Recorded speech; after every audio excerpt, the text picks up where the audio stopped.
بسم اللہ الرحمن الرحیم۔ محترم سامعین کرام، السلام علیکم ورحمۃ اللہ وبرکاتہ۔ امید ہے آپ خیر و عافیت سے ہوں گے۔ اللہ تبارک و تعالیٰ سے دعا گو ہوں اللہ تعالیٰ ہم سب کے ساتھ خیر و عافیت کا معاملہ فرمائے۔ آج کی کلاس میں ہمارے سبق کا جو عنوان ہے وہ ہے وقف کے بیان کے بارے میں۔ جیسا کہ آپ جانتے ہیں کہ گزشتہ متعدد کلاسوں میں وقف کی اہمیت اور وقف کی افادیت کے بارے میں بتاتا ہوا آ رہا ہوں۔ جتنی بھی پچھلی کلاسیں میں اپلوڈ کر چکا ہوں، آپ سے گزارش یہ ہے کہ اب تک اگر جس نے بھی وہ کلاسیں نہیں دیکھی ہیں تو ان تمام کلاسوں کو آپ دیکھ لیں۔ ڈسکرپشن پہ ان کا لنک موجود ہے اور آپ اسکرین پہ بھی دیکھ سکتے ہیں کہ ان کلاس کی جو ہے نا اسکرین بھی آپ یہاں پر موجود ہے، آپ ان کلاس کو دیکھ سکتے ہیں تاکہ وقف کی مکمل تفصیل کے بارے میں آپ جان سکیں۔ آج کی جو کلاس میں ہمارے جو سبق کا جو عنوان ہے وہ ہے کہ محل وقف کے اعتبار سے وقف کی کتنی اقسام ہیں۔ قرآن مجید کے اندر وقف جو ہے وہ بہت ہی اہمیت کا حامل ہے، کیونکہ قرآن مجید کو سمجھنے کے لیے، قرآن مجید کے حروف کو ان کی صفات کے ساتھ سمجھنے کے لیے اور ان پر وقف کی اہمیت کو سمجھنے کے لیے وقف کے احکامات کو سمجھنا بہت ہی ضروری ہے۔ تو لہٰذا آج کا سبق بھی بہت اہم ہے کہ محل وقف کے اعتبار سے وقف کتنی اقسام پر مشتمل ہے، اور اسی طرح وقفی اور بھی کئی اقسام ہیں، یعنی قاری کی کیفیت کے اعتبار سے وقف کی اقسام، اور اسی طرح پھر وقف کی اور بھی اقسام ہیں جو میں اگلی کلاس میں انشاءاللہ بیان کروں گا۔ لیکن آج کی کلاس میں صرف میں بتاؤں گا کہ محل وقف کے اعتبار سے وقف کی ٹوٹل 4 اقسام ہیں۔ مکمل ویڈیو یہ دیکھنے کے لیے اور وقف کی یہ اقسام کو جاننے کے لیے آپ ہمارے ساتھ سبق میں رہیں اور اس کلاس کو بالکل آپ سنیں اور اپنے پاس جو اہم پوائنٹس ہیں ان کو نوٹ بھی کر لیں۔ اب باقاعدہ ہم ان کو جانتے ہیں کہ محل وقف کے اعتبار سے وقف کی ٹوٹل 4 اقسام ہیں۔ ٹائپس آف وقف اکارڈنگ ٹو محل وقف۔ سب سے پہلے وقف کا مفہوم پتہ ہونا چاہیے۔ وقف کا مطلب ہے کہ رک جانا، اور تاکہ اپنی سانس کو دوبارہ سے بحال کیا جا سکے، یا پھر معنی کے اعتبار سے جملے کے اوپر یا آیت کے اوپر رک جانا جہاں پر معنی ختم ہو رہی ہے۔ بعض مقامات پر وقف کیا بھی جا سکتا ہے اور بعض مقامات پر وقف کرنا منع بھی ہے۔ تو وقف، محل وقف کیا ہے؟ محل کہتے ہیں اس جگہ پہ جہاں پر رکا جاتا ہے، یعنی موقوف علیہ۔ میں نے بتایا تھا کہ موقوف علیہ کہتے ہیں جس حرف کے اوپر وقف کیا جاتا ہے، حرف کی اس آخری حرف کو، جملے کی آخری حرف کو موقوف علیہ کہا جاتا ہے۔ تو محل وقف یعنی جس جگہ پہ رکا جا سکتا ہے یا جس جگہ پہ وقف کیا جاتا ہے اس کو کہتے ہیں محل۔ تو محل وقف کے اعتبار سے وقف کی 4 اقسام ہیں۔ سب سے پہلی وقف تام، اور اس کے بعد ہے وقف کافی، اور تیسری جو قسم ہے ٹائپ ہے وہ وقف حسن، اور چوتھی جو وقف کی قسم ہے وہ ہے وقف قبیح۔ آج کی کلاس میں ہم بات کریں گے صرف 2 پر، اور اس کے بعد جو کلاس ہوگی انشاءاللہ اس پر ہم بقیہ 2 پر۔ آج کی ہم بات کریں گے وقف کے تام اور وقف کافی کے بارے میں، کہ قرآن مجید کے اندر وقف تام کا کیا مطلب ہے اور وقف کافی کا کیا مطلب ہے۔ وقف کے حوالے سے ایک اہم بات آپ یاد رکھیں کہ وقف میں ایک چیز ہوتی ہے ابتدا اور دوسری چیز ہوتی ہے اعادہ۔ ابتدا کہتے ہیں کہ یعنی جہاں کلام ختم ہو جائے جملہ اور اگلے جملے سے ابتدا کی جائے گفتگو کی یا کلام کی۔ اعادہ کہتے ہیں کہ جب کلام مکمل نہ ہو لیکن کسی جگہ آپ رک گئے اور اعادے کی ضرورت پھر محسوس ہو۔ تو یہ دونوں اہم چیزیں ہیں، اس پر بھی انشاءاللہ ابتدا کے اوپر بھی میں بات کروں گا۔ اب آتے ہیں کہ محل وقف کے اعتبار سے جو وقف کی اقسام ہیں ان میں سب سے پہلی قسم وقف تام۔ وقف کے تام کی تعریف کو ہم سمجھیں گے اور جانتے ہیں کہ کیا ہے۔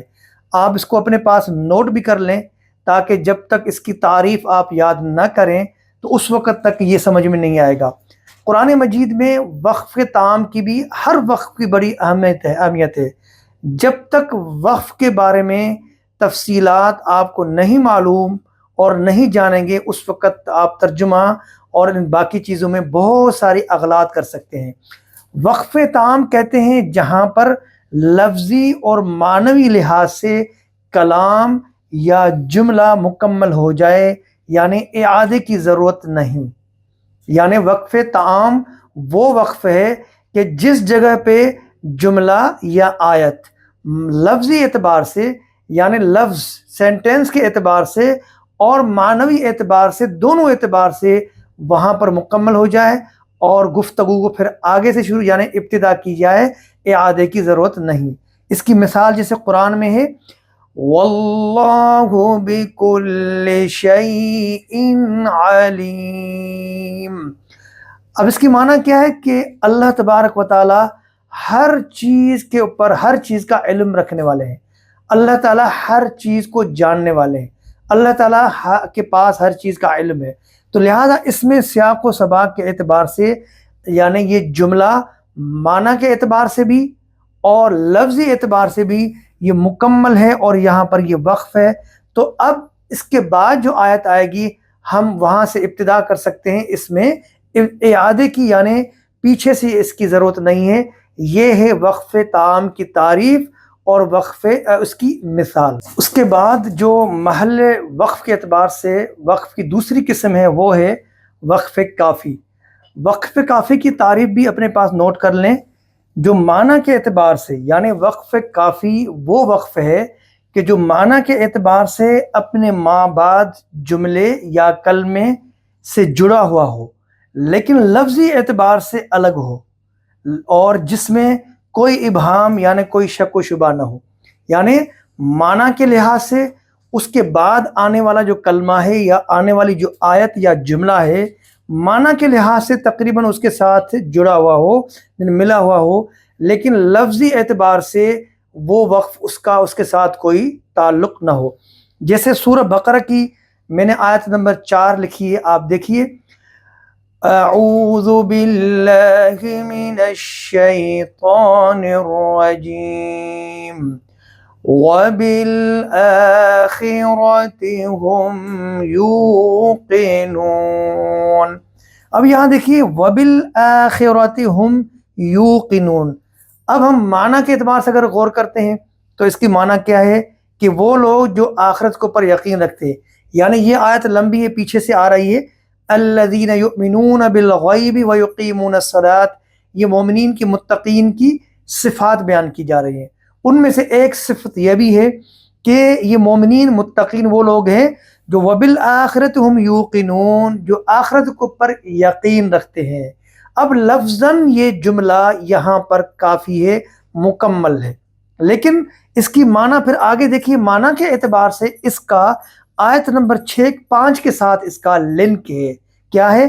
اولئک علی ھدی من ربہم وَأُولَئِكَ هُمُ الْمُفْلِحُونَ۔ یعنی وہ جو آخرت کے اوپر یقین رکھتے ہیں وہ اپنے رب کی طرف سے وہی لوگ ہدایت کے اوپر ہیں اور وہی لوگ کامیاب ہیں۔ یعنی معنی کے لحاظ سے اس کے ساتھ اس کا تعلق ملتا ہے، لیکن لفظی اعتبار سے یہ وقف یہاں پر کافی ہے۔ اب ان دونوں کا جو حکم ہے، یعنی وقف تام اور وقف کافی، ان دونوں کا حکم ایک ہی ہے، وہ یہ ہے کہ جب یہاں پر وقف کیا جائے تو پھر ابتدا ہے، اعادے کی ضرورت نہیں ہے۔ ابتدا یعنی اگلے جملے یا اگلی آیت سے آپ تلاوت شروع کر سکتے ہیں اور پیچھے اعادے کرنے کی ضرورت نہیں ہے۔ آج کی کلاس میں نے آپ کے سامنے وقف باعتبار محل وقف کے اعتبار سے آپ کے سامنے میں نے 4 اقسام رکھی: وقف تام، وقف کافی، وقف حسن اور وقف قبیح۔ ان میں سے 2 اقسام کی تعریف کر چکا میں، وقف کے تام اور وقف کافی۔ اگلی کلاس میں انشاءاللہ میں بتاؤں گا کہ وقف حسن اور وقف قبیح کیا ہوتا ہے۔ تب تک آپ مجھے اجازت دیجیے۔ اللہ حافظ۔ السلام علیکم ورحمۃ اللہ وبرکاتہ۔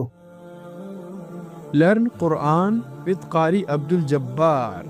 دلکش تلاوت اور تجوید کے اصولوں کے ساتھ قرآن مجید کو سیکھنے کے لیے قاری عبد الجبار کے آفیشیل یوٹیوب چینل کو سبسکرائب کریں۔